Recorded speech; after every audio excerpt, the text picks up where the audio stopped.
Aloha! In today's video, we're going to talk about a powerful shadow work technique as well as an awareness technique. So this is a spiritual, practical technique that you can use at any time. And it helps you raise your vibration, increase the prana that's coming into you, and actually live a happier, more controlled life. And by controlled life, I mean it's feeling in control of your life and having more freedom. So what this technique is an awareness technique. It's being aware of what energy is yours and what energy is somebody else's. And so at all times, what's happening is you have, you yourself, the center of yourself, you have your chakra system, but then there are also energetic layers around your body. I'm not going to go into all of them right now, but there's like the etheric realm, the astral realm, the celestial realm, and so forth, but your aura field goes out and out. And it actually, this is kind of a quantifiable number on it, but a lot of spiritual gurus talk about that our energy field goes out for 32 feet. So as soon as we come in contact with someone that's 32 feet away from us, we begin to be aware of them in some way, and they begin to be aware of us, whether it's conscious or subconscious. So this is the example of like Tom and Mary. So if like Tom is walking through the store and Mary's walking through the store and they become within 32 feet of each other, what actually happens to energy, it's no longer just Tom and it's no longer just Mary, and it's not just the store. Like there's a lot of factors in here that are playing into the field, but it's actually Tom in the store with Mary energy. And closer they come together, more of those fields begin to overlap, and you get that Vesca Pisces effect going on, that it becomes Tom store Mary or Mary store Tom. And if they were eventually to get right up next to each other, they're sitting on the same bench next to each other, or they're standing in line, it's kind of this Tom Mary energy.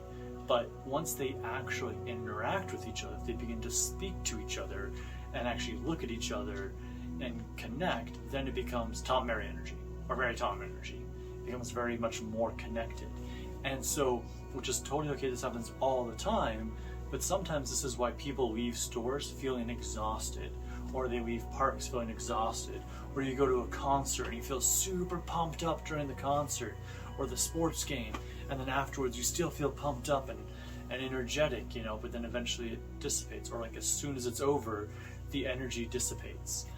This is because you're actually connecting with all these different people's energies, and it's bouncing around and so forth. So this technique is to become aware of how your energy is and what energies are influencing you and how you're influencing other energies. Because that's actually what's going on in the collective energy, is that you're not subject to the collective. You help participate in it. You play a ripple effect in it. When you think a thought, or when you say a word, or you do something with your body actions, you're creating a ripple into it, And I won't go into thought forms right now, but we are more than our thoughts, and not all thoughts that we think are actually ours. They come from other people and other influences sometimes, and they're within our aura field, where some thoughts are directly from our mind, or some feelings are directly from our heart. I can make a video about that later. If you want to hear about that, leave a message down in the comments below, as well as leave a message down in the comments below what you're thinking of this kind of concept. I want to go more esoteric with certain things. So moving on though, is that when you're rippling out, that's how you affect the collective, and that's how the collective is. So the collective is everybody in resonance together. So there's a great experiment out there that you can look up. It's called the 100-face experiment, and what it is that they took a group of people and they showed on like flights certain little videos, and it was a video you could watch on these flights, and it was one big face with 100 different faces inside of it. And they showed it to only a few hundred people, maybe it might have been 200 or 300 people, but sort of to them, and asked them how many faces they could identify. And they could only identify about 7 to 9 faces out of this face that had 100 faces in it. And then they waited about a month, and then they tried this experiment again down in Australia. And the same thing on different flights and in different places. They had this screen come up, and they showed the 100 faces, and they said, how many faces can you count? And out of those 100 faces, people started getting like 60 or 70 of them. Now you could make the argument that people in Australia were more observant than people in Britain. You could say that, or vice versa, But what this really is it's showing that there's a ripple effect that comes out in that collective consciousness that way, and it influences people. Another example of this is that there were monkeys back in the day in the northern part of Japan. And what happened is that they flew over and they dropped sweet potatoes for the monkeys. Now, monkeys love sweet potatoes, but they're dropped in the sand of the beaches. And so the monkeys would, have to eat the sand with the thing, until a few of the younger monkeys realized they could wash the sand off in the ocean, or wash the sand off in nearby water. And so they started to do this. And as they started to do this, some of the older monkeys picked up on that.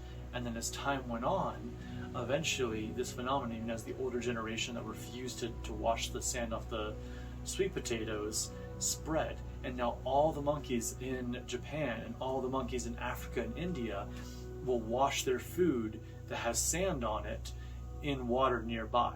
It's spread through the collective consciousness of monkeys. So this is just an example of collective consciousness. But the way that you can do this is by when you enter into a store, when you enter into a place, you can simply, before you enter in, take note of how you feel. Take note of what thoughts you're thinking and how you're feeling. Go, okay, I'm thinking about this. I feel pretty good, and you can rate yourself in a few different ways of like, I feel super high and full of joy in life, or I feel pretty positive, or I feel neutral, or I feel below neutral, like maybe a little negative, or I feel really down in the dumps. Those are just some parameters. You can choose whatever parameters you want. You can also use the consciousness scale, which I'll pop up there so you can look at that, a different amount of emotions that calibrate at a certain frequency. I can make a video about that too, or will make a video about that, I should say. But you can use that as a reference to like, oh, I'm feeling shame, or I'm feeling willingness, or I'm feeling neutrality, I'm feeling acceptance, I'm feeling joy. You can pick one of those that you're actually feeling. Note that. Then while you're in the store, or you're in your workplace, or after you're going to see somebody, note how you're feeling during it. Just note it, no judgment, just observation. And then when you leave, when you come back to your home, or when you get back in your car, or when you're done with work for the day, notice how you are then too. And then ask yourself, well, what changed? Why did it change? First off, notice, did it change at all? And then ask yourself, what is it about that changed that? Like, how did that change? Why did I go from feeling super positive to feeling down in the dumps, or vice versa? Why did I go from feeling, kind of negative to feeling really positive about life? Why did I go from feeling kind of in an anger state to feeling in a more acceptance or joyful state, or vice versa? I went from high energy to low energy. Just observe that. And then what you can do as you go around your days is pay attention to when it shifts. Begin to recognize the moment it shifts. Notice the moment it starts to wear on you. Like for me, for example, like when I'm going to the store, I'm pretty positive about going to the store and buying groceries or whatever I need to buy. But if I spend a certain amount of time there, I'll notice myself begin to get irritable. I'll notice myself start to get kind of in a weird mode about spending money. Even though I live in abundance, and I believe that there's an abundance of everything in the world, and abundance of joy, abundance of lack, abundance of money, abundance of happiness, even though I live by that and I believe that, I'll start to feel these little worries, or I'll start to feel more irritable. And if I notice, it's because the people around me are also, feeling a little bit irritable, or like they're worried about spending money, or I'll notice that there's somebody in line in front of me putting stuff back on the shelf, or I'll notice there's people taking stuff out of their cart, or I'll notice like a mom that has like 4 or 5 kids running around, and she's trying to like keep them calm and keep them, but then she's taking stuff they keep putting in the cart out of it because she's thinking more about that abundance. She's living in scarcity or lack, and so like it'll start to influence me.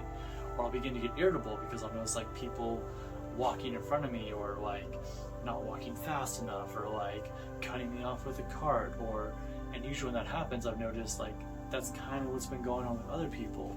Or like I'll notice that the person that cut me off with their cart, that I'm like, oh man, that was kind of rude. I'll then hear whoever they're with start to kind of argue a little bit, or I'll hear them on the phone kind of arguing with somebody about something, or in super complain mode where they're complaining about work or their day, and I realize that's beginning to influence me. That's beginning to influence my state of being. And then I can go, oh, that's what's happening. And then I can shift out of it. And so the easiest way to shift out of it is once you recognize it, going, oh, that's somebody else's. And then you can do 2 breaths inward and a long exhale. So what this looks like is you go,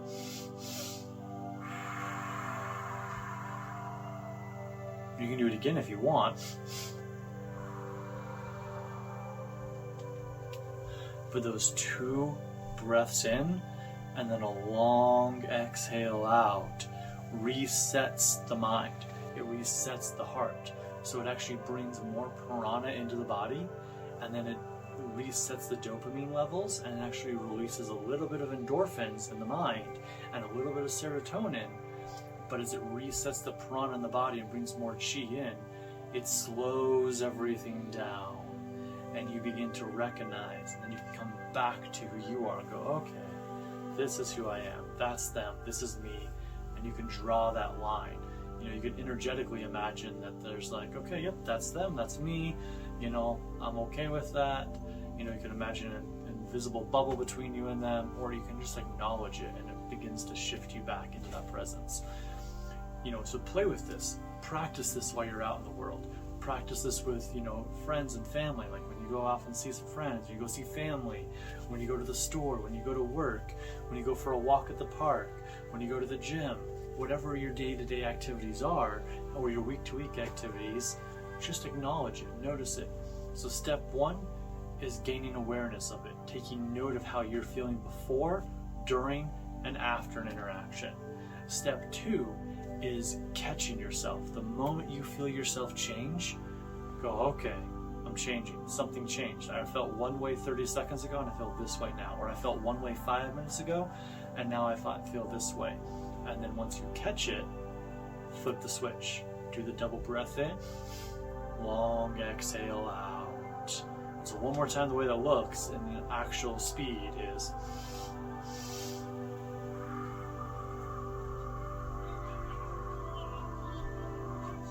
So that's the example that you can use with that and actually do that. So you can try that out and let me know how that goes down in the comments below. So hope you're having a great day. Keep being your awesome selves. Peace, love, and namaste.